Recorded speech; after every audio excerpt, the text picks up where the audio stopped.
अस्सलाम वालेकुम dear students and viewers. आज जो टॉपिक हम डिस्कस करने जा रहे हैं वो सेकंड लेक्चर है कंट्रोल एंड कोऑर्डिनेशन का। कंट्रोल एंड कोऑर्डिनेशन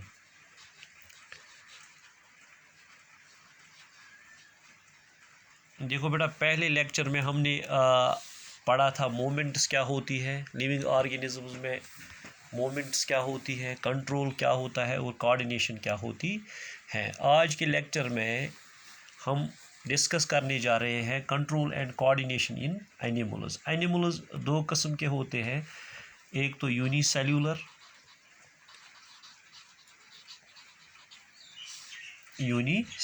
जो यूनिसेल्यूलर ऑर्गेनिजम्स होते हैं they respond to the environmental stimulus.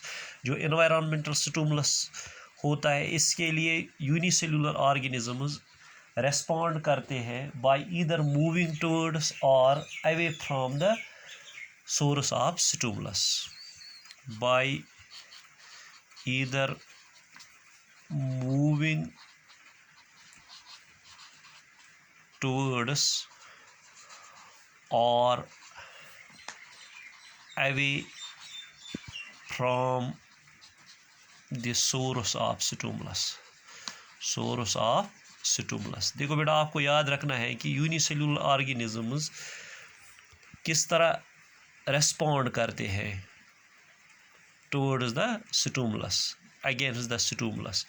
किस तरह इनमें कंट्रोल एंड कोऑर्डिनेशन होती है। ये रेस्पॉन्ड करते हैं to stimulus by either moving towards the stimulus or away from the source of stimulus. Source of stimulus जो होता है या उसी की तरफ जाते हैं या उससे दूर चले जाते हैं। किन में? यूनिसेल्यूलर ऑर्गेनिजम्स में। एग्जाम्पल जिस तरह है अमूबा।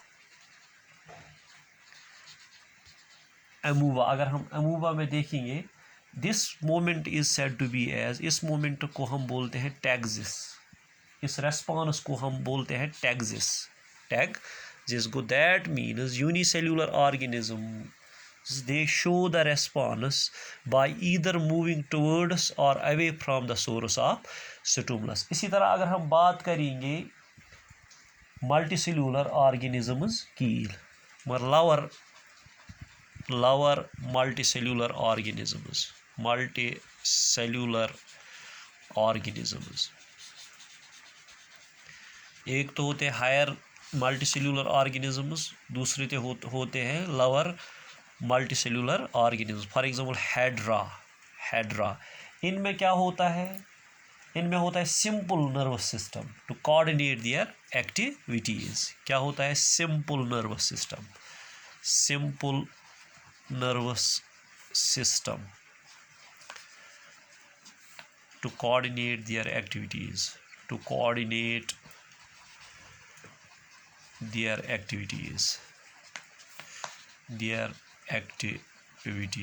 ठीक है ना। अब यूनिसेल्यूलर में हमने देखा है, जो यूनिसेल्यूलर एनिमल्स होते हैं, ऑर्गेनिजम्स होते हैं, ये they respond to stimulus by either moving towards the stimulus or away from the source of stimulus. जिस तरह अमूबा है, इस रेस्पॉन्स को हम बोलते हैं, इन रेस्पॉन्सेस को हम बोलते हैं टैक्सिस।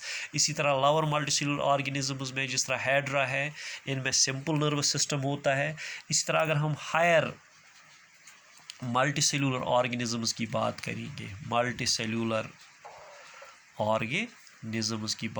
करेंगे, इन ऑर्गेनिजम्स में होता है nervous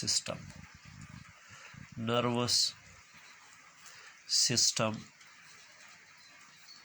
and endocrine system to control and to coordinate their activities। अपनी एक्टिविटीज़ को कोऑर्डिनेट करने के लिए हायर मल्टीसेल्यूलर ऑर्गेनिजम्स में, दैट इज़ एनिमल्स की हम बात करते हैं इस वक्त, इनमें होता है नर्वस सिस्टम और एंडोक्राइन सिस्टम। जब हम नर्वस सिस्टम की बात करेंगे, ये नर्वस सिस्टम क्या होता है? It is the system of organs. या हम इस तरह कहेंगे, the nervous system is an organ system. It is an organ system. इसमें क्या होता है, विच कंसिस्ट्स हाईली स्पेशलाइज्ड सेल्स, विच consists highly specialized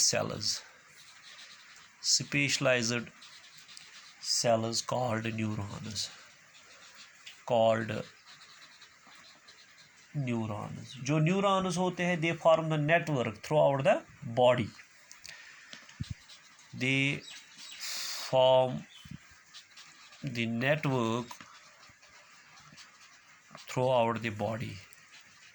न्यूरॉन्स क्या करते हैं, they conduct information via electrical impulses, they conduct the information किसके ज़रिए, इलेक्ट्रिकल इम्पल्स के ज़रिए, so as to control and coordinate the activities of different parts of the body. आपको याद रखना है कि नर्वस सिस्टम ये जो होता है, ये ऑर्गन सिस्टम होता है जिसमें स्पेशलाइज्ड सेल्स होती है, उन सेल्स को हम बोलते हैं न्यूरॉन्स। जो ये न्यूरॉन्स होती है, ये होते हैं, इनका नेटवर्क होता है, न्यूरॉन्स का नेटवर्क होता है थ्रू आउट द बॉडी। ये इंफॉर्मेशन को कंडक्ट करते हैं किसके ज़रिए, इलेक्ट्रिकल इम्पल्स के ज़रिए, ताकि जो हायर मल्टीसेलुलर एनिमल्स हैं इनमें जो एक्टिविटीज़ होती है वो कंट्रोल और कोऑर्डिनेट होती है।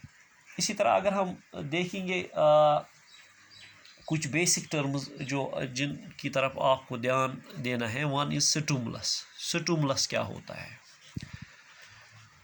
स्टिमुलस सिंपली होता है कोई एजेंट या कोई फैक्टर या कोई केमिकल या कोई चेंज एक्सटर्नल एनवायरनमेंट में या इंटरनल एनवायरनमेंट में, which brings about A reaction in the organisms. अगर कोई एजेंट होगा, केमिकल होगा या फैक्टर होगा जिससे एक ऑर्गेनिजम्स में क्या आएगी, चेंज आएगी, या जिससे ऑर्गेनिजम्स में रिएक्शन आएगी। फॉर एग्ज़ाम्पल अगर सनलाइट हम देखेंगे, सनलाइट पड़ती है सनफ्लावर पे, sunflower moves towards the sunlight, वो रिएक्शन दिखाता है टुवर्ड्स द लाइट, जो लाइट की एक्शन है उस पर, दैट इज़ स्टिमुलस। वो दैट मीन्स स्टिमुलस क्या होता है, ये कोई एजेंट हो सकता है, केमिकल हो सकता है, फैक्टर हो सकता है, एक्सटर्नल चेंज हो सकती है एनवायरनमेंट में, या इंटरनल चेंज हो सकती है एनवायरनमेंट में, जिससे क्या आती है, जिससे रिएक्शन आती है, जिससे एक ऑर्गेनिज्म रिएक्ट करता है। इन को हम बोलते हैं, they are said to be as stimulus. जो रेस्पॉन्स होता है, रेस्पॉन्स क्या होता है, it's the reaction of organisms to a particular stimulus, reaction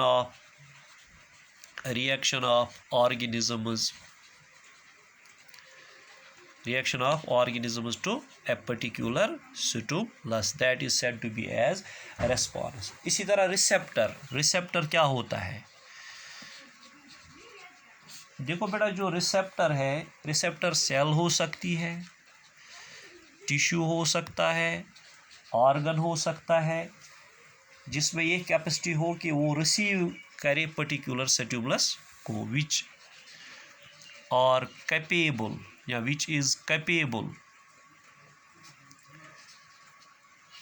capable to receive a particular stimulus and can initiate impulse to be picked by the sensory neurons। देखो बेटा, अब आपको रिसेप्टर को याद रखना है। रिसेप्टर बॉडी में सेल भी हो सकती है, टिश्यू भी हो सकता है, ऑर्गन भी हो सकता है, जिससे क्या होता है, जो रिसीव करता है पर्टिकुलर स्टिमुलस को, फिर इनिशिएट करता है इम्पल्स। यही इम्पल्स फिर जो सेंसरी न्यूरॉन्स हैं, सेंसरी नर्व्स पिक करती है। इन ऑर्गन्स या सेल्स या टिश्यूज़ या ऑर्गन्स को हम बोलते हैं रिसेप्टर्स। इसी तरह और एक टर्म है, दैट इज़ इम्पल्स को आपको याद रखना है। ये इम्पल्स क्या होता है, ये self propagated propagated electric current होती है, self propagated electric current which runs along the surface of nerve fiber for the passage of information. Go that means आपको याद रखना है कि nerve impulse होता है सेल्फ प्रोपागेटेड इलेक्ट्रिक करंट जो चली जाती है along the surface of nerve fiber, किसके लिए? For the passage of information. इस चीज़ को हम बोलते हैं, इस सेल्फ प्रोपागेटेड इलेक्ट्रिक करंट को हम इम्पल्स बोलते हैं। और लास्ट पे और एक टर्म यहाँ है कंक्लूजन में, दैट इज़ इफेक्टर। इफेक्टर क्या होता है? ये इफेक्टर मसल हो सकती है, ग्लैंड हो सकता है, टिश्यू हो सकता है, सेल हो सकती है, विच act in response to stimulus received from the nervous system. Nervous system से जो स्टिमुलस आता है, इसके रेस्पॉन्स में जो काम करता है वो इफेक्टर होता है, वो इफेक्टर को दैट मीन्स इफेक्टर मसल हो सकती है, इफेक्टर वनो इस मसल या ग्लैंड या सेल युस क्या कर, use response the towards the stimulus या to a stimulus, you stimulus आमुत छ आसान from the nervous system. This was the second lecture of control and coordination.